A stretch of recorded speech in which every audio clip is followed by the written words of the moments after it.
the key problem is the exam papers. If exam paper, because the high school education always depends on the high school education, especially the university entry examination. So the exam paper, we also call the exam paper as past paper, past exam paper. The past exam paper of the liberal studies, most of the question of the past papers focus on Hong Kong political issues, political affairs, rather than other things. So it encouraged and it aroused the teachers and students to learn, to study the political issues. Who designed these questions? The Hong Kong Examination and Assessment Authority, which is totally independent of the Education Bureau. It is an independent body. But Education Bureau, even the SAR government,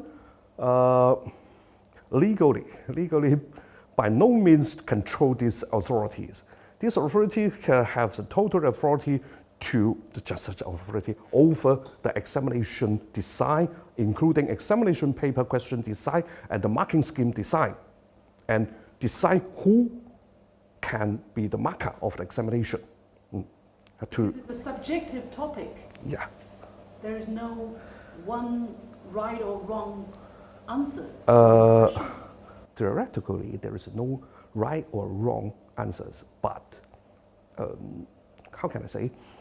When the question paper always focus on the sensitive political affairs, sensitive political incidents, and then the student and the teachers always get used to the opposition argument about the political affairs rather than the establishment, the argument. So most of the students want to write down the opposition arguments to answer this question. So basically you're saying it's a so-called independent organization who are designing these questions, but they are actually on the side of the opposition.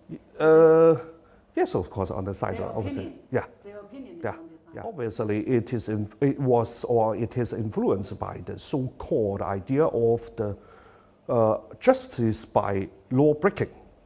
Justice by lawbreaking, which is launched by Professor Dai. You know who is Dai?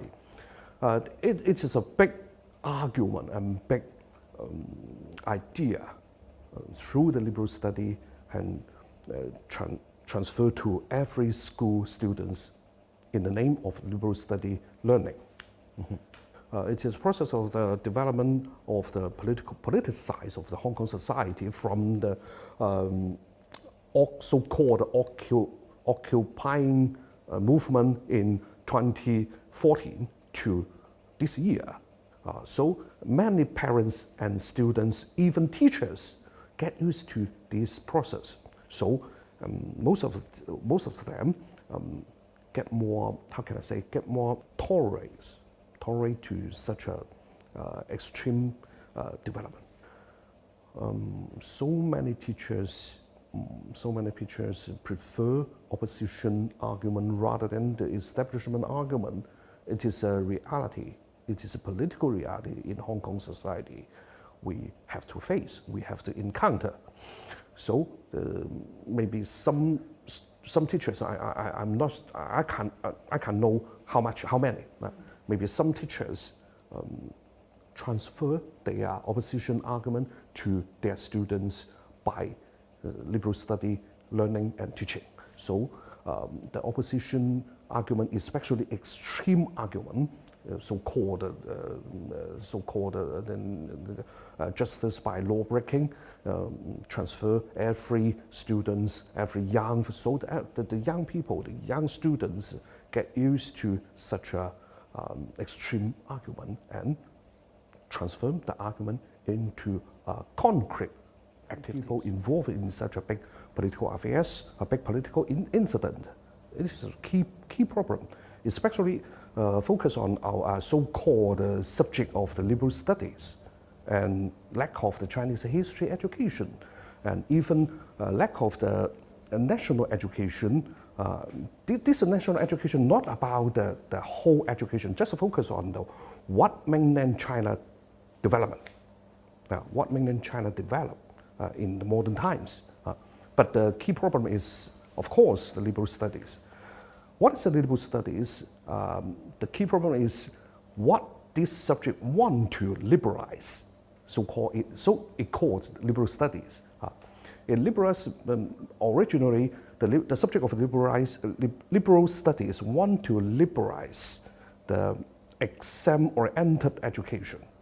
This is the original reason, rather than political education.